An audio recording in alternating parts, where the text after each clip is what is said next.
I have a friend who was at a meeting with one of the heads of the communist Chinese government, and this guy was pretty pessimistic, and they were talking about the trouble our economy is, and the Chinese leader turned to him and said, "Don't count yourself out.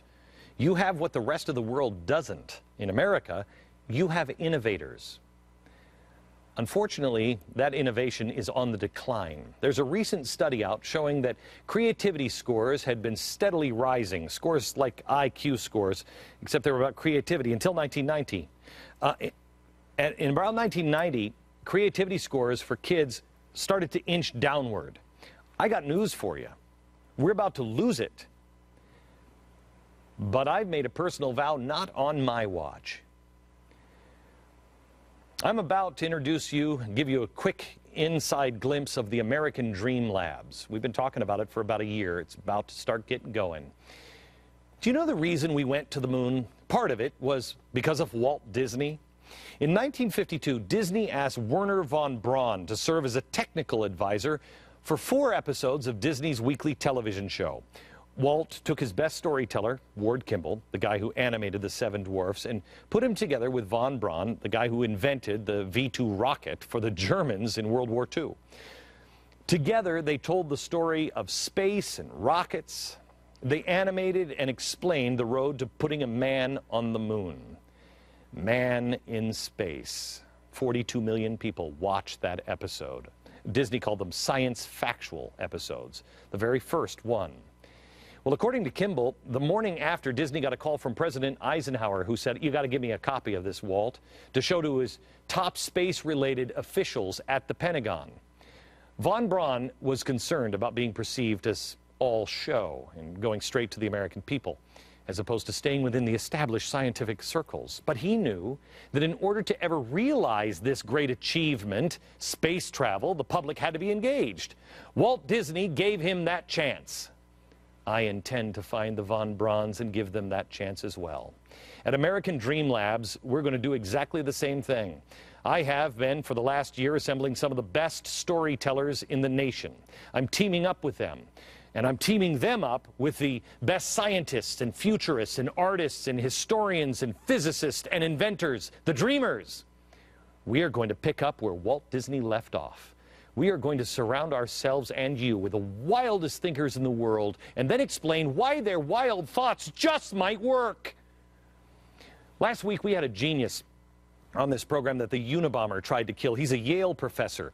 We just did a simple special with him last week where he made a crazy statement that the education system needs to be shut down. But like a real American, he doesn't want to take its funding away or boycott it. He says we can create a new education system that is entirely different than anything the world has ever created. I believe him. Over the next year, we're going to work with him. We're going to take topics like that one and show you how man gets to the moon. But we're also going to explore energy and finance and entertainment because we are storytellers. This is who we are. It's who I am. It is our highest goal to use all of our resources and our talents to tell the story, to lift, to expose, to inspire, and to give courage. Based on American ideals and principles, give courage to the entire world. After about 10 years after Walt Disney brought, the moon bases to television, Neil Armstrong was standing on the moon. There are new moons for us to reach. We can change education. We can advance science. We can inspire the world with art. We can give courage through history. Our first major moon project, if you will, you will see all the way along, and it's a year in the making. It started last July. Nobody on my staff knew about this. During the buildup of Restoring Love, I was working on another project with some dreamers, a project in the American Dream Labs. We call it an experience. It will take place on the weekend of July 4th. It is 3 days long. We will announce all the details, but it will happen in the Mountain West next July. You want to be there. That weekend, it'll include the fireworks and the usual fanfare, but it will end that Saturday with an epic tale of America, told with pyrotechnics, lights, 30-foot mechanical men. You will never see anything like this ever again. Its working title is Man in the Moon. And all of this dreaming is taking place in a lab called the American Dream Labs. Watch.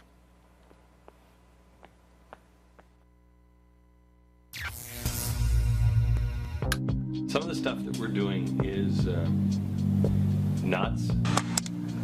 Some of it is a journey of discovery.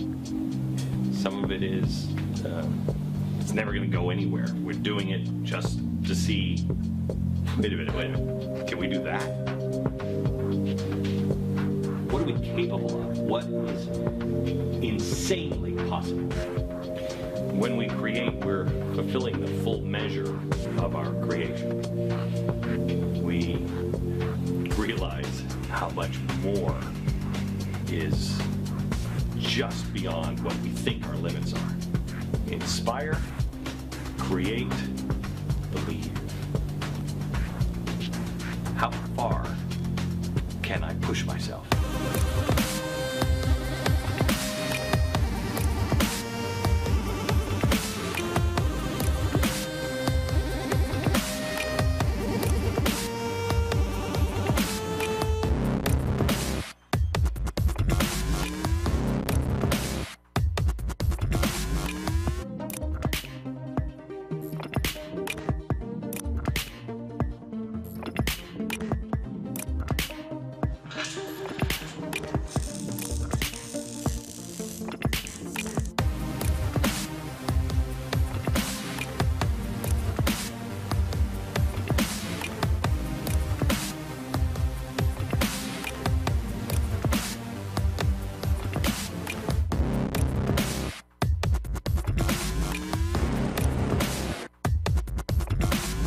Where it's going to take us, I have absolutely no idea. The American Dream Labs is not a destination. It is all about the journey. It is about imagining first.